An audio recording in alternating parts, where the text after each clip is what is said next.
The way to sustainable world.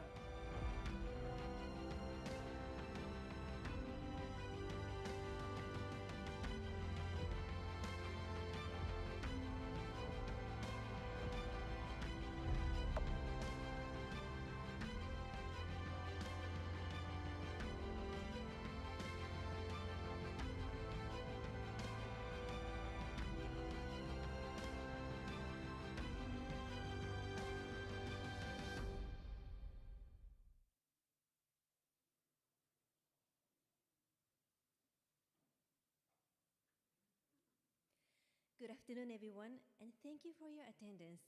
We will now begin Session 1, Resilience, Responding to Natural Disasters. May I kindly invite all speakers to come up to the stage.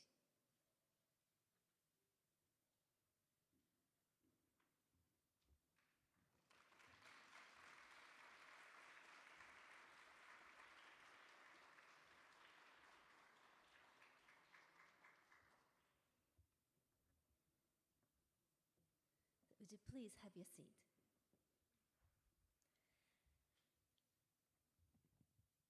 The moderator for this session is Professor Miho Ohara from Center for Integrated Disaster Information Research in the Faculty Initiatives Information Studies of the University of Tokyo. Our distinguished speakers are Ms. Yuriko Koike, Governor of Tokyo;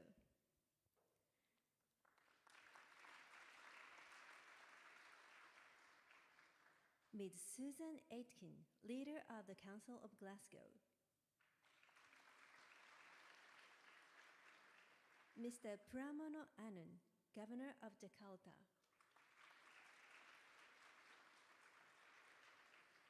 Ms.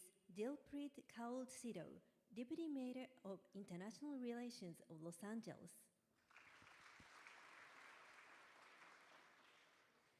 Mr. Peter Flannery, Mayor of Moreton Bay;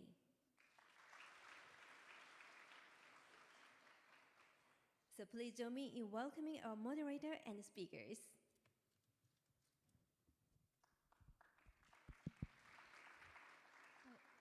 Distinguished guests and participants, good afternoon. Konnichiwa in Japanese. So I'm Miho Ohara, a professor of integrated disaster information research in the University of Tokyo. My research topic is disaster management, disaster risk assessment, and risk communications. It's my great pleasure to serve as a moderator for this session today. As you know, main theme of this third GNET Leaders Summit is strengthening resilience of natural disasters, enhancing collaboration with cities. Today, from now on, we will have 3 continuous sessions on the topic of responding to natural disasters. Today, we will have 5 cities in 1 session, and each city will share their achievement in 5 minutes. And after all the presentation, we will have the Q&A sessions. I will manage the Q&A session. I hope sharing the knowledge and experience each other today will be precious opportunities for learning each other. And now we would like to move on to the presentations. I would like to invite Governor Koike to deliver the first presentation. Please welcome her. Good afternoon, honorable mayors and governors. Welcome to Tokyo. I'd like to welcome all of you to this GNets. And thank you, Professor Ohara, to facilitate this important session. Why it's important? Because as severe natural disasters are now occurring everywhere and right before our eyes. And in order to safeguard the lives and assets of our residents, the world cities must together advance necessary measures. And I think it is important to build multi-city lateral network as soon as possible. And today, I will now introduce how Tokyo is preparing for and enhancing resilience against natural disasters, which are intensifying by the year with a particular focus on measures against storms and floods. As you see, climate change is causing an increase in natural disasters across the world. In particular, storms and floods are growing more frequent and severe and leaving cities with the need to take urgent action. For example, in Jakarta, you have suffered from the big flood and also the rainfall becoming more severe and severe. And I would like to express my heartfelt sympathies. In Japan, 2 instances of heavy rainfall exceeding 80 millimeters per hour have nearly doubled since around 1980.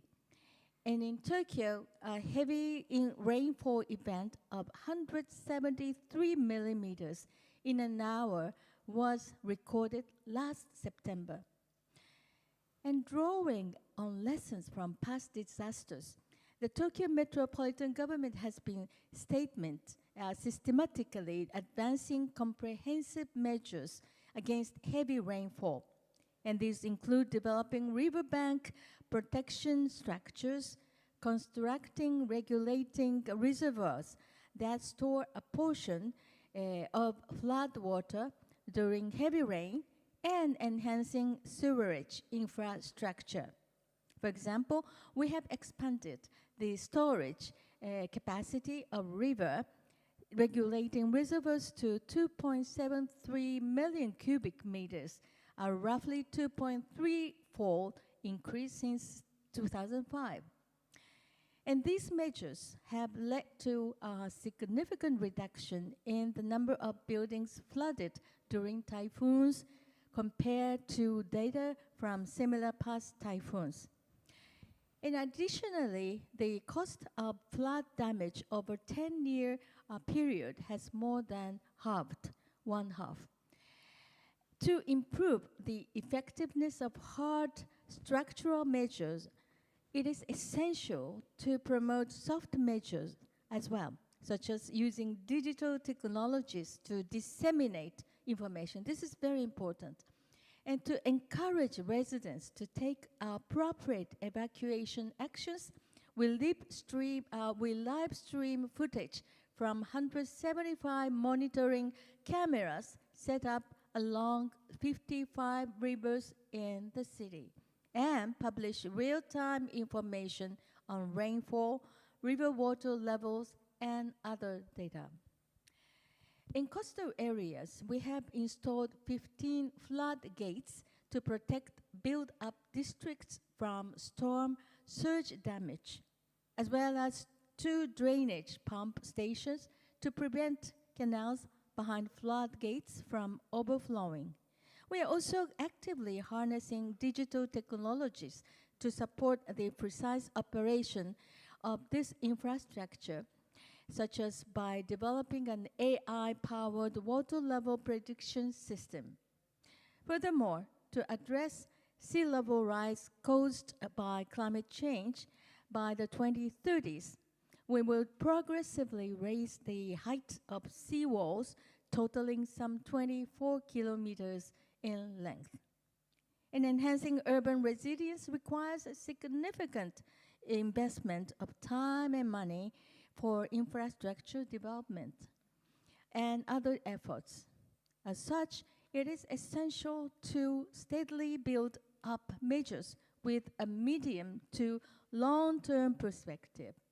And in 2022, the Tokyo Metropolitan Government launched the Tokyo Resilience Project, and this initiative sets forth a vision for a more resilient Tokyo in the 2040s that anticipates 5 risks, including so many risks, by the way, including not just floods and storms, but also earthquakes and volcanic eruptions. We have Mount Fuji nearby.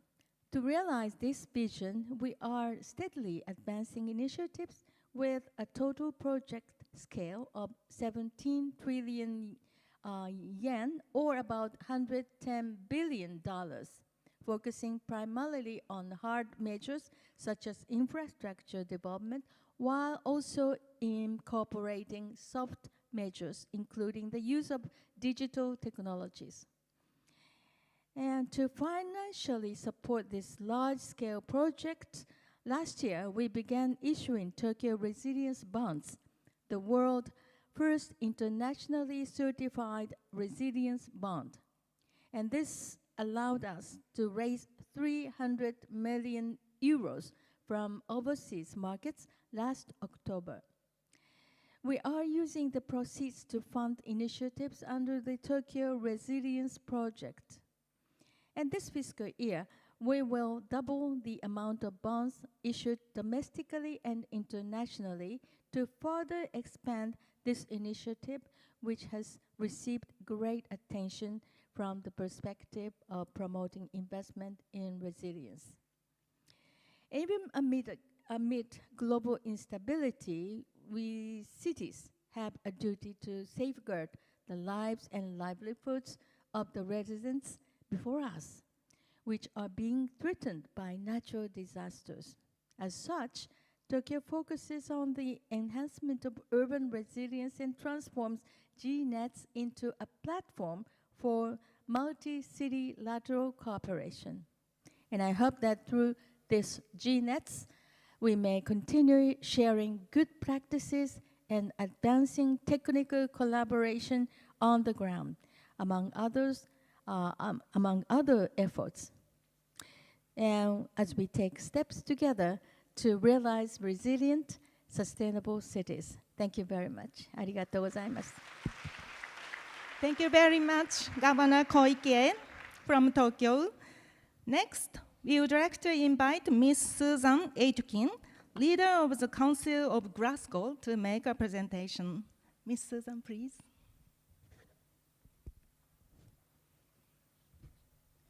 Good afternoon, everyone. It's a pleasure to be here in Tokyo.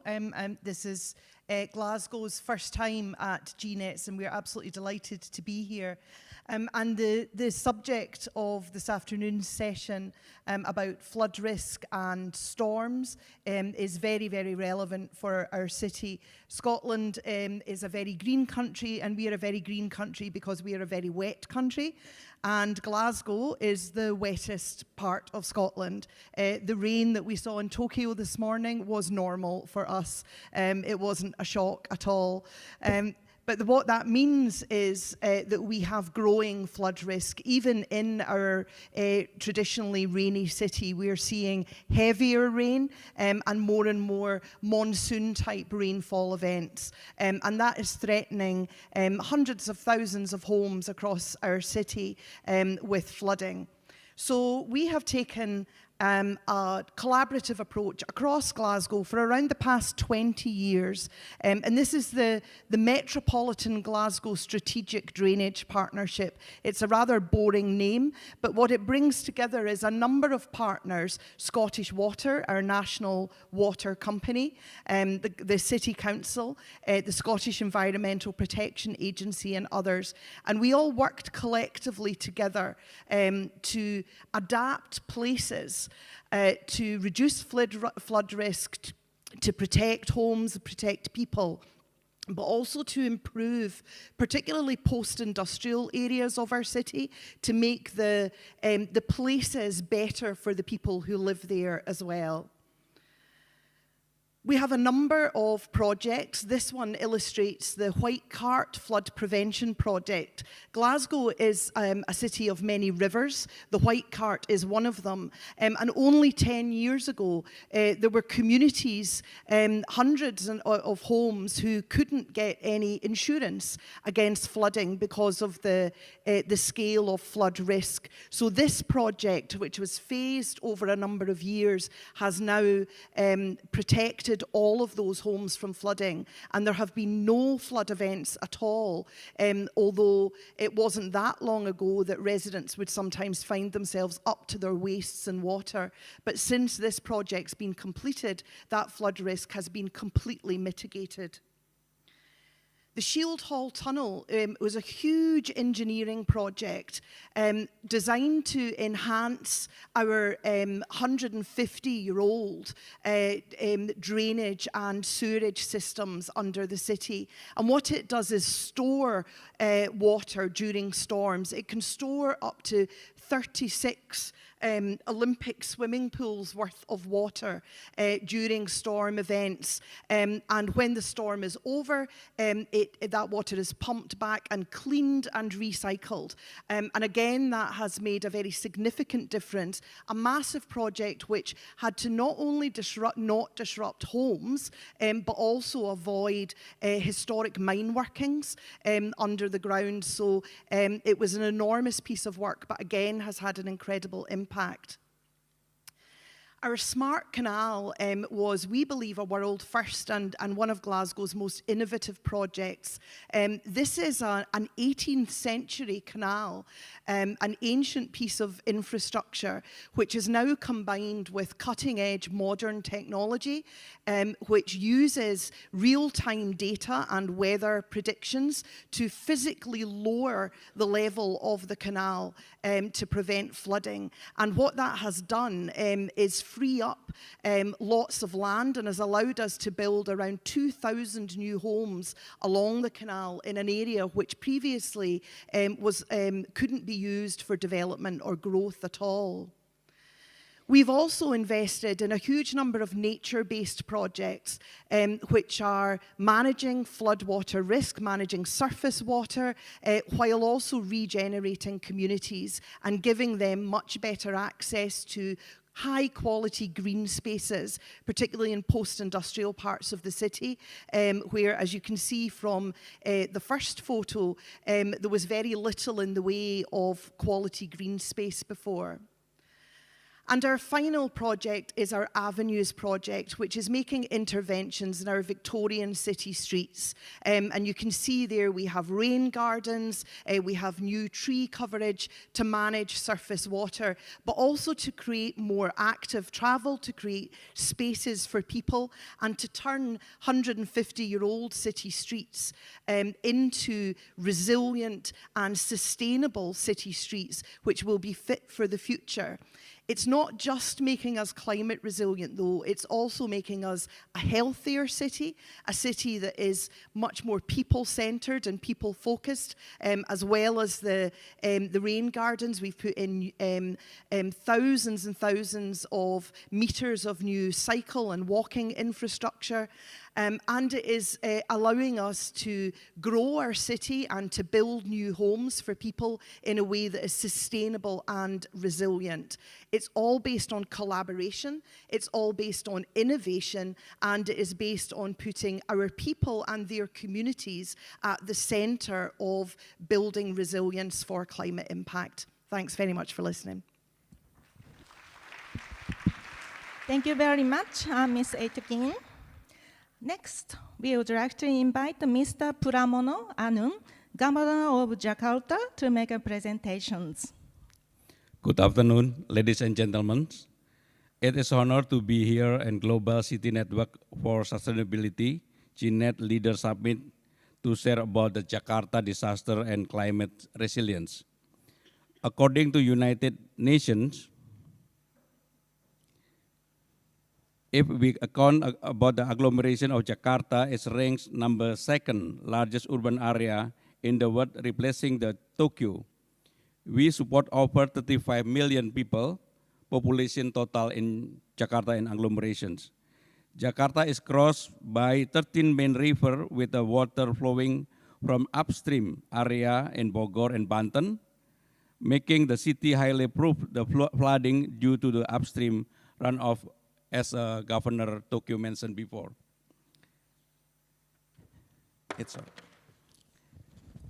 In terms of waste, Jakarta produces around 7,700 waste every day, with most of all ending in the Bantar Gebang landfills. Jakarta public transportation system now 92% integrated, making Jakarta rank in the 70th position in time of 2025 survey of the city and the best transportation system in the world. Under the long-term development plan to 2025-2045, Jakarta prioritized flood control disaster management are core strategic project alongside by MRT, LRT, expansion, and digital transportation. The most common disaster in Jakarta are flooding, extreme water, fire, and other, which requires comprehensive and proactive approach. To reduce the risk, Jakarta focus on capacity building, disaster simulation, and public education, early warning system, flood prepare, and strong community engagement. Jakarta has a complex water challenge and need to move from simple drainage to integrated water management and reduce flood risk. These risks are caused by the heavy rainfall, high tides, and coastal flooding in the northern area. Rainfall is another major challenge. In some years, daily rainfall exceeds our infrastructure capacity, while our drainage system can only handle up 200 millimeter per day. Jakarta is implementing an integrated approach from upstream to downstream to improve flood management. Jakarta flood management, one key program is NCICD, which focus on reducing coastal flooding, focused by tidal wave and seawater overflow. This includes building coastal embankment and improving tidal flood protection. We also have the Jaktirta 2025-2027, a program to integrate polder, reservoir, and river management. It utilizes an integrated water management system that handled by the water flow. Jakarta strategic integrated green and blue open space into the urban landscape, into the enhanced floods resilient, improve air quality, and provide space for recreation and health. Jakarta is using technology into the disaster management we call the Jakarta Satu as a spatial policy that utilize geographic information system. Jakarta Kini we call the JAKI.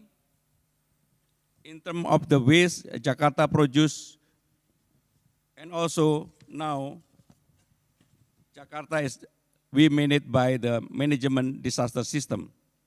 Ladies and gentlemen, for Jakarta, about the disaster and management flood is really important. Now the responsibility by the government, day by day we manage for that, and we hope that we can handle, but not easy because Jakarta have the low tide and high tides. See, this is a problem for us. Thank you very much. Thank you very much. Next, we would like to welcome the Miss Dilpreet Kaur Sidhu from Los Angeles, Deputy Mayor of International Relationship of Los Angeles. Yes, please. Thank you. First, I want to thank Governor Koike for her leadership of GNETS for bringing all of us together on such an important topic.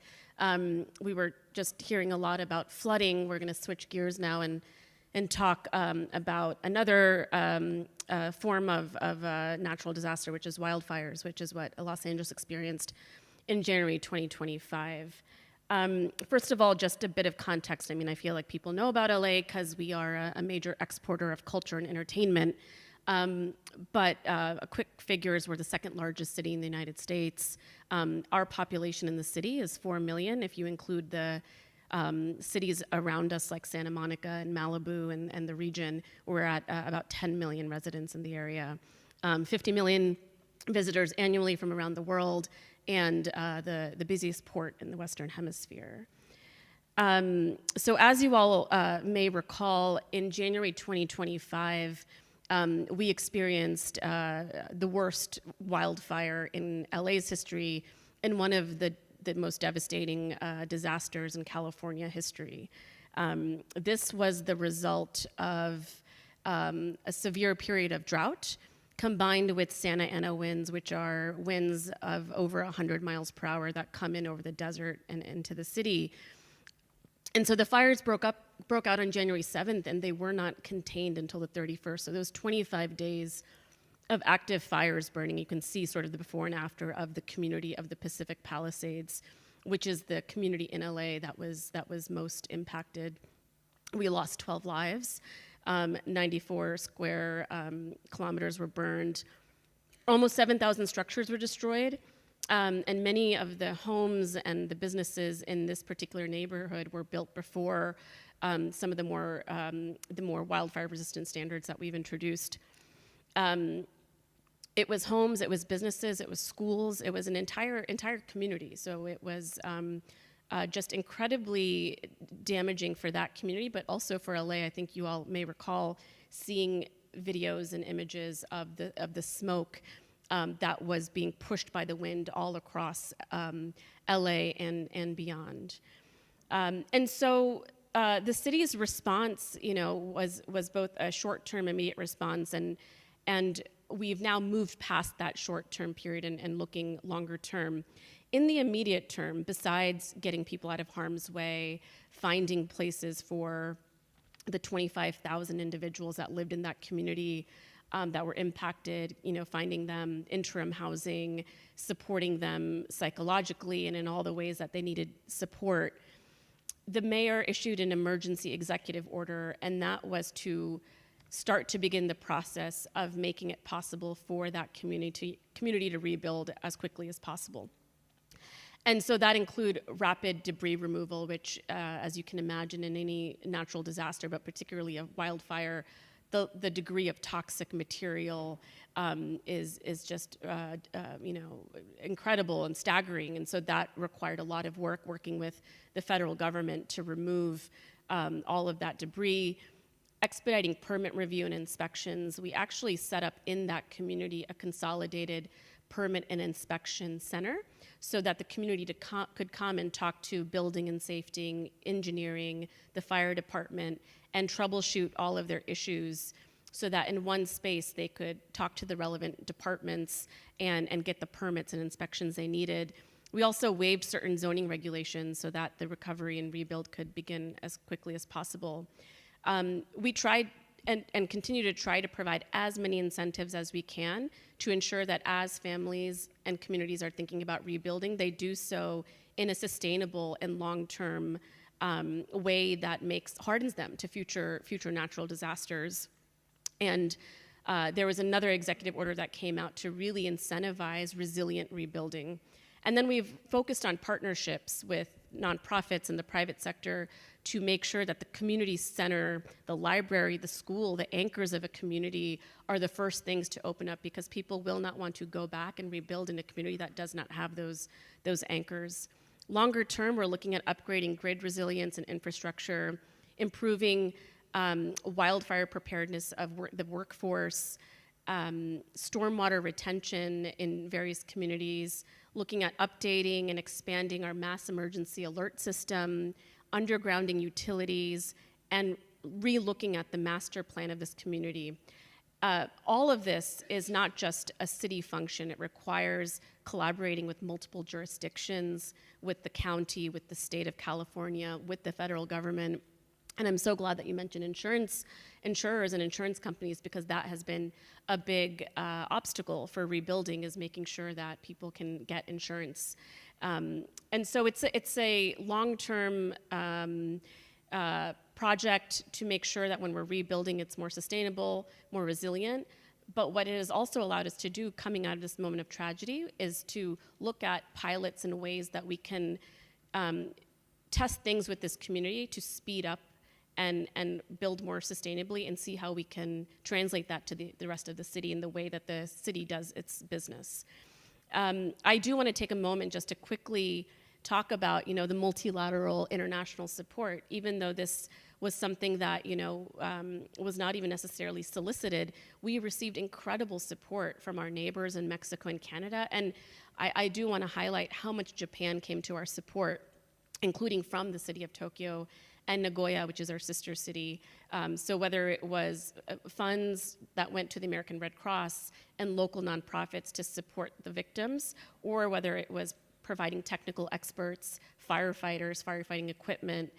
In our time of need, our international partners came to our support, and in a time where I would say the US government is forgoing those international partnerships. I think at the city level, we really double down on believing that those international partnerships are so strong all the time, and especially in our time of need. I'll just quickly go over this, which is that we just released our climate action plan, where again, we are building in long-term resilience into it to make sure that when the next disaster comes, because we are also prone to earthquakes, that we are ready and we are planning accordingly. And then finally, just with the Olympics coming up in 2028, we really have to think about, when you have 15 million tickets that are going to be sold for the Olympics, and that level of international visitors, domestic visitors, God forbid there's an emergency, a natural disaster, what are we doing to make sure that our plans and preparations are in place, even as we are looking ahead at hosting a major event? So I want to thank you so much again for inviting me to be here with our colleagues to talk about this important topic. And I would be remiss if I did not mention the Dodgers and Shohei Ohtani, who we are so proud of. And the Dodger Stadium will host baseball in 2028, and hope you all will come visit. Thank you. Thank you very much, Ms. Shido. Next, we would like to invite Mr. Peter Flannery, Mayor of Moreton Bay, to make a presentation.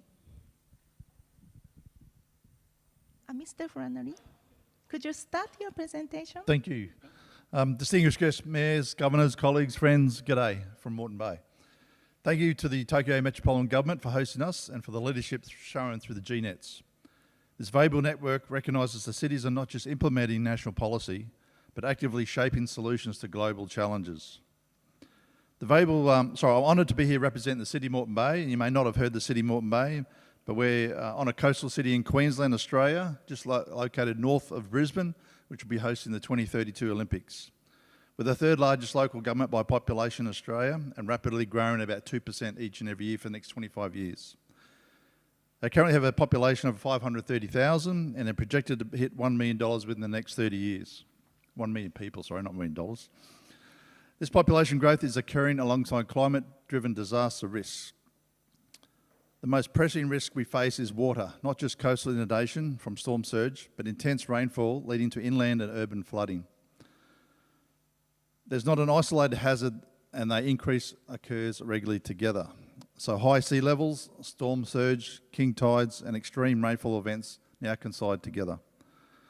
These weather events overwhelm our drainage systems. They back up water through catchments and flood communities far from the coastline.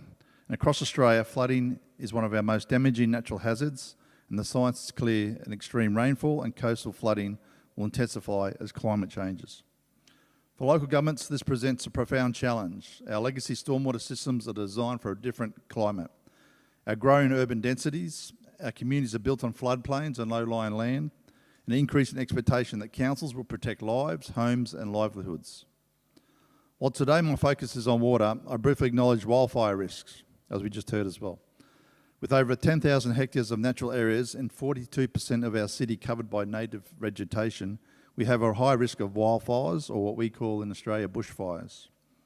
In Australia, hotter, drier seasons are increasing the frequency and intensity of bushfires, and they're leading to loss of life, extensive damage to homes and infrastructure, and impacts on wildlife. This remains an ever-present risk. These disaster events compound flood and coastal inundation, impacts damage catchments, increases runoff, and place additional strain on already stretched emergency systems. So how are we responding? First, the foundation of our work sets clear disaster management frameworks.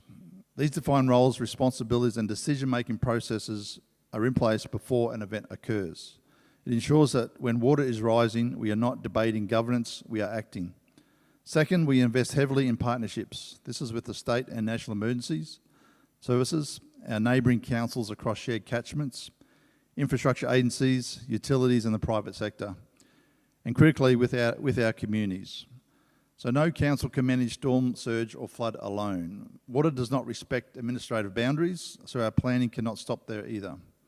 Third, we must focus on preparedness and mitigation, not just response. And that is smarter land use and planning, flood-aware infrastructure designs, targeted upgrades to drainage and coastal defences, and community education that empowers people to understand and respond to risk. Despite the significant challenges remain, and I know many of you face the same as we've heard, data that is fragmented across agencies and levels of government is a problem. Modelling is complex and the methods are constantly changing as climate changes. Infrastructure funding struggles to keep pace with risk and natural hazards, and communities experience hazard fatigue, uncertainty, and rising insurance premiums. These are not failures of intent, they are issues that require collective solutions. Cities like Tokyo are demonstrating what is possible when technology and governance are aligned, from storm surge barriers and pump systems to real-time monitoring and predictive analytics. Our intention is clear, that is, to deepen international collaboration through networks like GNETs, to accelerate and adopt of technologies that improves prediction, response, and recovery, and to strengthen data sharing between cities so we are learning from real events, not repeating the same lessons in isolation. Climate change is shaping our risk exposure faster than anyone can adapt to it. But together, sharing data, tools, and experience, we can build cities that are safer, smarter, and more resilient for the generations to follow. Through our partnership with Tokyo Metropolitan Government's the King Salmon Project, we are seeking advanced solutions to support more effective and efficient disaster management and resilience across our city, innovative solutions from Tokyo startups. Our technology choices today and in the future will enable us to design, build and manage a growing city that preserves the quality of life our communities value. We are making technology investments to support everything from our long-term strategic planning to delivery of everyday services. I look forward to continuing the collaboration of our global partners and learn from innovators, and thank you for the opportunity to speak and for your leadership each shown in protecting your communities and increasing the uncertain world. Thank you. Thank you very much, Mr. Flannery. That concludes the presentation from all the 5 cities. Thanks to the very sharp timekeeping by each presenters, we can have 20 minutes for questions and discussions. So I would like to ask a few questions to each series based on their presentations.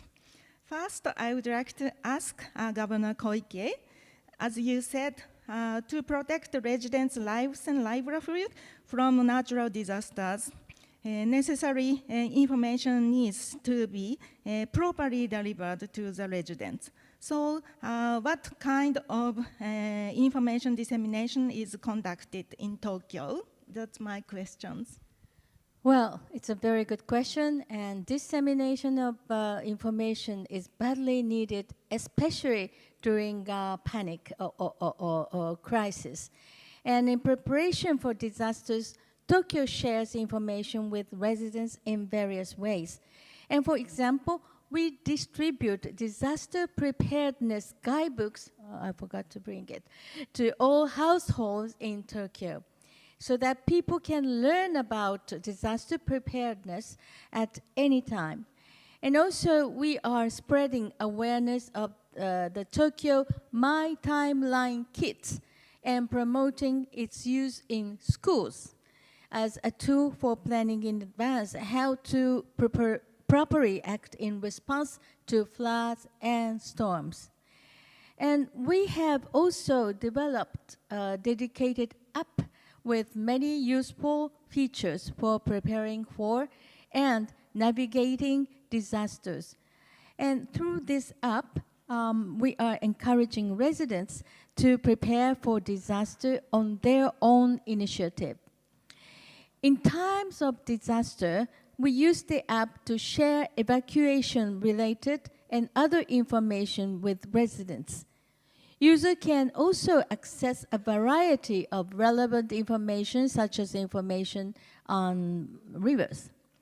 And since the app offers multilingual support, we are also actively promoting it among foreign nationals residing in Tokyo and tourists from overseas. And I encourage you to try this app, to check out the app for yourself. Many different in various languages. And the evacuation direction differs from the disasters, flooding, storms, and also the earthquake. In the time of earthquake, the evacuation direction is different from the evacuation of floods. But those information and the preparedness of residents is very important, so that education is also very, very important. Thank you. Thank you very much. So I'm living in Tokyo, and I also install that app in my cell phone. Thank you very much for applications. Okay, and next, I would like to ask Ms. Susan Aitken. You mentioned the importance of collaboration with various stakeholders, such as the Rain Garden Project or Canal Project. So may I ask the key to effectively collaborate with such stakeholders, how you can involve them and how you can collaborate regularly? So the collaboration is key. The disaster preparedness, resilience, adaptation to climate impacts has to be a whole society response. We are lucky in Scotland because we're a small country, we have a great deal of collaboration already, particularly around our natural assets. So our water in Scotland is entirely publicly owned by a national company, and that makes it much easier then to work across the public sector, to work with different agencies to ensure that we align to a common purpose. But it's also important to work across all sectors and with the private sector as well, because there are two sides to resilience. One is that we need to protect the homes, the communities, the businesses that already exist within our cities. We need to make sure that they are able to survive and to continue to thrive without climate impacts or other disasters affecting them. But we also need to be able to continue to grow our cities and to grow our cities' economies and to do so in a sustainable way. If cities aren't able to grow, then national economies will grind to a halt, because it is economic growth and inclusive economic growth within cities that is the key. So if we are not able to grow because, for example, in Glasgow, we can't build on land because that land is at risk of flooding, then our economy would suffer enormously as a consequence. And that will have an impact on businesses, on industry, on jobs, and on the private sector, as well as on people's homes. So that shows even more how it has to be a whole society response. It's not just for the council or for government to take this on. We need everyone to be involved in it. Glasgow was a city that, I used the word post-industrial earlier, and Glasgow was a city that suffered about 50 years ago from very rapid deindustrialization, and we still live with that legacy today. It was a very brutal deindustrialization, and we lost a lot of our population as a consequence. Our city is growing again, our population is growing, so we need to build a lot of homes for all of the people who are coming to live in Glasgow. So we need to make sure that our city is resilient. We need to make sure that those new homes are not going to be subject to flood risk or to other climate impacts. And all of that means that we will have a more stable and more resilient economy, as well as a more resilient physical structure of our city. So it's getting that message across has been absolutely key to collaboration. These are not just boring engineering projects about floodwater and land water management. They are actually fundamental to the economic health of our city, to our city's future, and to the well-being of our people and communities. And it's that shared understanding that drives collaboration and drives delivery and good outcomes as well. Thank you very much. I think we could learn a lot from your good practice of collaboration. Thank you. Okay, next, I would like to ask Mr. Pramono Anu. I was so impressed with your case of use of AI, such as intelligence traffic control system, etc. May I ask about how AI is used in the system for disasters, or could you share the future expectation of more use in AI in disaster response? Thank you.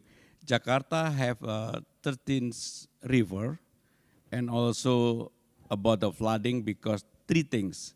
The first is flooding is coming from upstream, because we have the mountain, something like that, and then the local raining, and also because low tide, high tides, sea. This is a problem for us, and why we use the artificial intelligence, and also we have the Jakarta Kini, Jaki, super apps owned by the Jakarta government to monitor everything about that. Based on that, we know, for example, about the raining season, how many millimeter a day. Based on that, we know how many pumping we prepare for that. Because day by day, Jakarta is depend on what the facility we have it.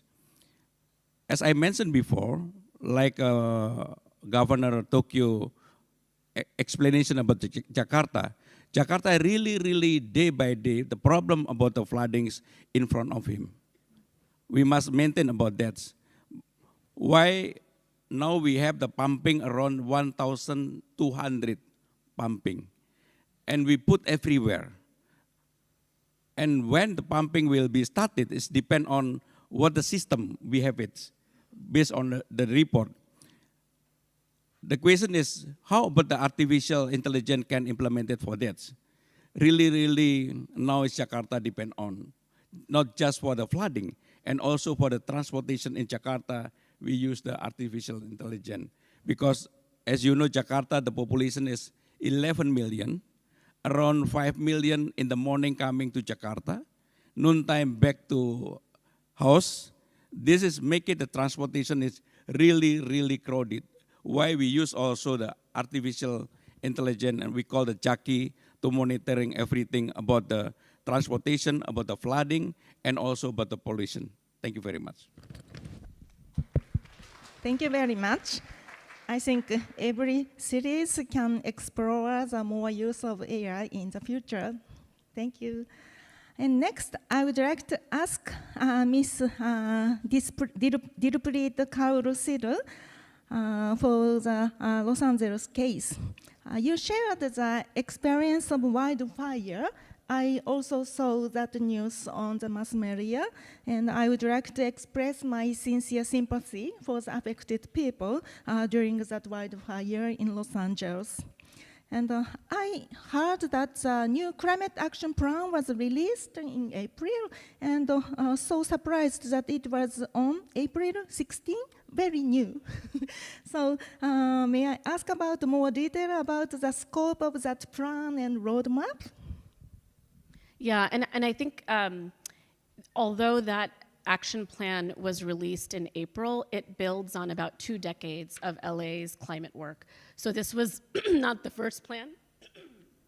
This was probably our 3rd or 4th or 5th plan, and each time that we release a plan, it is because we have pushed our departments to be more ambitious and to kind of force us to move faster. And as we see our departments, we own our utilities, water and power. And so as we see our departments and able to take on more capacity when it comes to sustainability, we are able to update our plans and to be even more aggressive with timelines. So we're really excited that in some places we're going to blow through some of the commitments that we had made several years ago in our initial climate plan. And this newest climate plan doubles down on our commitment to being carbon-free by 2045. So again, because we own our utilities, we also own our port and our airport, we were able to do a lot, both in terms of the grid, in terms of EV infrastructure, in terms of battery storage. So all of our, I encourage you all to take a look if you're able, but all of our targets we've identified are ambitious, they're measurable, they're quantifiable, and we are going to use that to push our subsidiary departments to hit those targets. Our climate work dates back to about early 2000s. The mayor, a previous mayor, launched LA's Green New Deal. We are the leaders in the United States in terms of EV charging infrastructure as well as battery storage. So we really feel proud of our climate leadership, both in the United States and abroad. We're involved in the C40, which many cities in this room might also be involved in.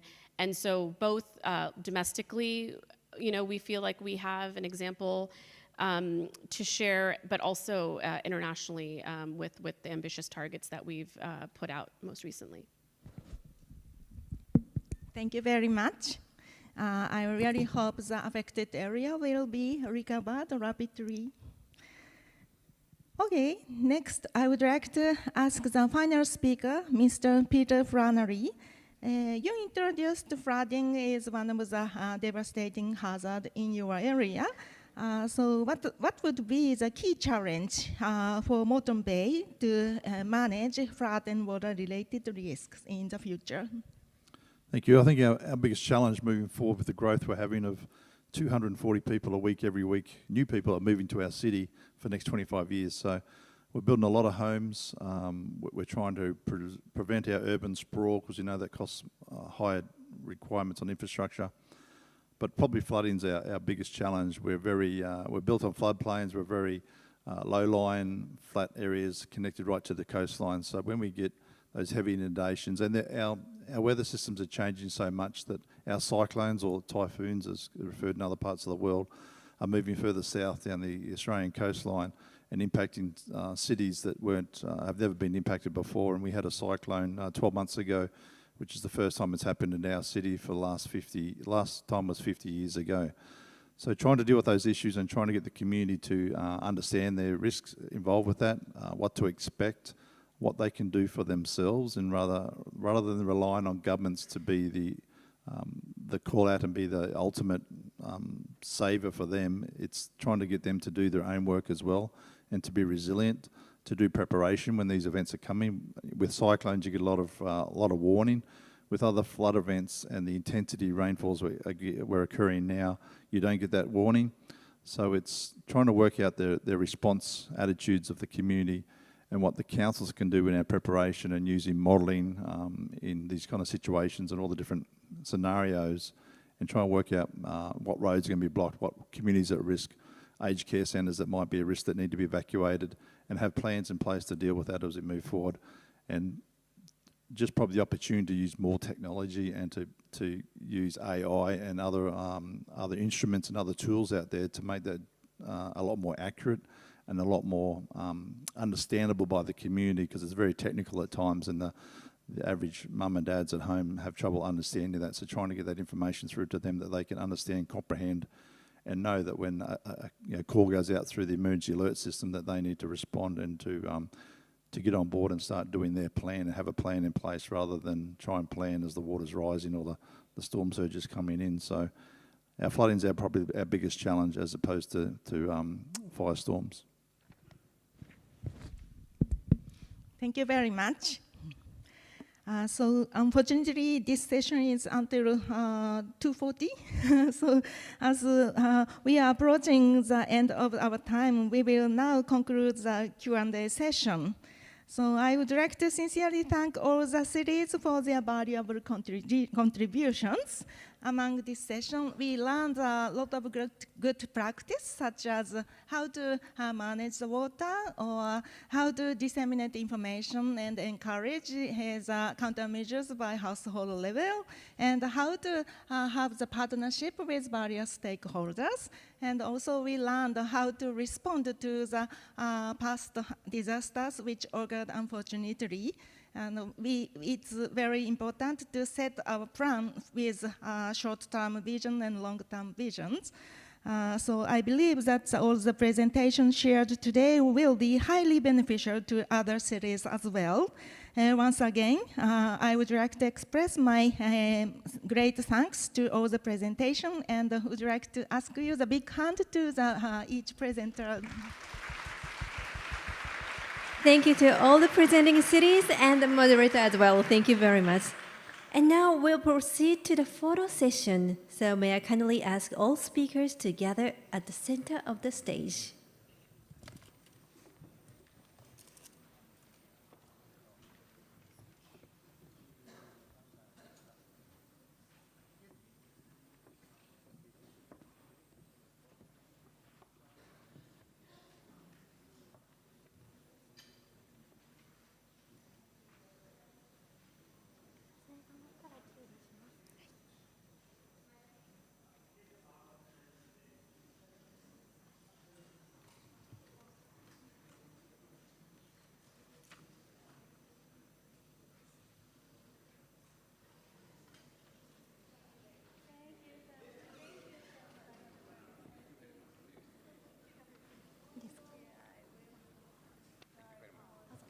Thank you very much, and this concludes the photo session.